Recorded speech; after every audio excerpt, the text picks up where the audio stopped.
this video, we will study foreign trade and demographic condition of India during British rule. Foreign trade. India has been an important trading nation since ancient times. लेकिन British government की restrictive policies की वजह से Indian foreign trade structure बहुत affect हुआ था. The state of India's foreign trade during British rule is discussed as under. First, exporter of primary products and importer of finished goods.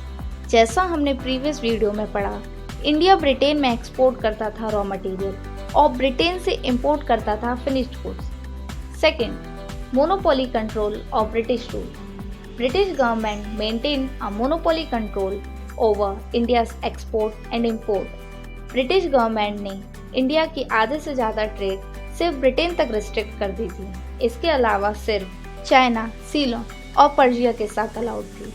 Britishers ने India and Britain के बीच में transportation cost कम करने के लिए एक artificial waterway Suez canal build करवा दिया था, जो डायरेक्ट रूट था इंडिया और ब्रिटेन के बीच में. Strategically and economically, it is one of the most important waterway in the world. Third, drain of Indian wealth during British rule. India export करती थी रॉ मटेरियल और इंपोर्ट करती थी finished goods. ज़्यादा exports होने की वजह से जो एक्सपोर्ट सरप्लस होता था वो ब्रिटिश गवर्नमेंट ब्रिटेन के ऑफिस के एक्सपेंस, ब्रिटिश वॉर के एक्सपेंस को पे करने के लिए यूज़ कर लेती थी और सर्विसेज लाइक बैंकिंग, इंश्योरेंस में स्पेंड कर देती थी. As a result, drain of Indian wealth during British rule. Now next topic, demographic condition of India. Before studying the concept, we must know means of demographic. It means population की study करना अलग अलग factors के आधार पर.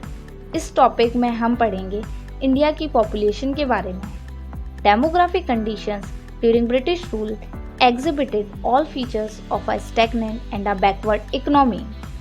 Now, one question arises, demographic conditions के बारे में कैसे पता चलेगा? Think. The answer is census, जनगणना. पहला ऑफिशियल सेंसस 1881 में हुआ.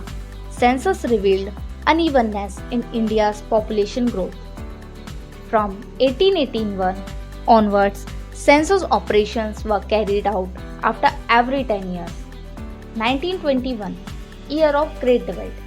1921 के पहले इंडिया फर्स्ट स्टेज में था डेमोग्राफिक ट्रांजिशंस के, लेकिन 1921 के बाद इंडियन पॉपुलेशन में डिफरेंट चेंजेस आए, which are considered as second stage of demographic transition. That's why 1921 is the year of Great Divide. Now, let's study the demographic condition during the colonial rule. means India की population की क्या condition थी British rule के दौरान. First, high birth rate and death rate.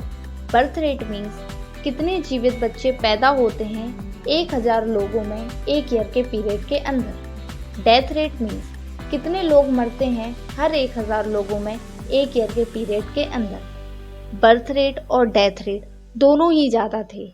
Birth rate 48 पर 1000 थी और death rate 40 पर 1000 थी.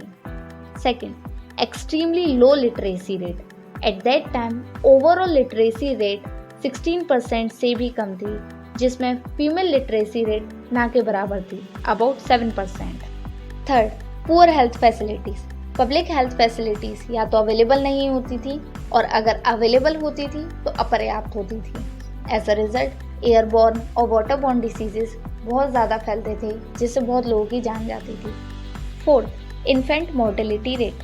इन्फेंट मोर्टेलिटी रेट मीन्स एक साल में पैदा होने वाले हर 1000 शिशु में से कितने शिशु मर जाते हैं उसका रेशियो. उस समय इन्फेंट मोर्टेलिटी रेट बहुत हाई था, 218 पर 1000. फिफ्थ, लो लाइफ एक्सपेक्टेंसी. लाइफ एक्सपेक्टेंसी बहुत कम थी, 44 years only. Six, widespread poverty. Extreme poverty was prevailed in India during colonial period.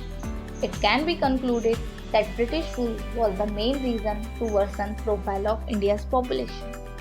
Thank you for watching the video. Do like, share and subscribe.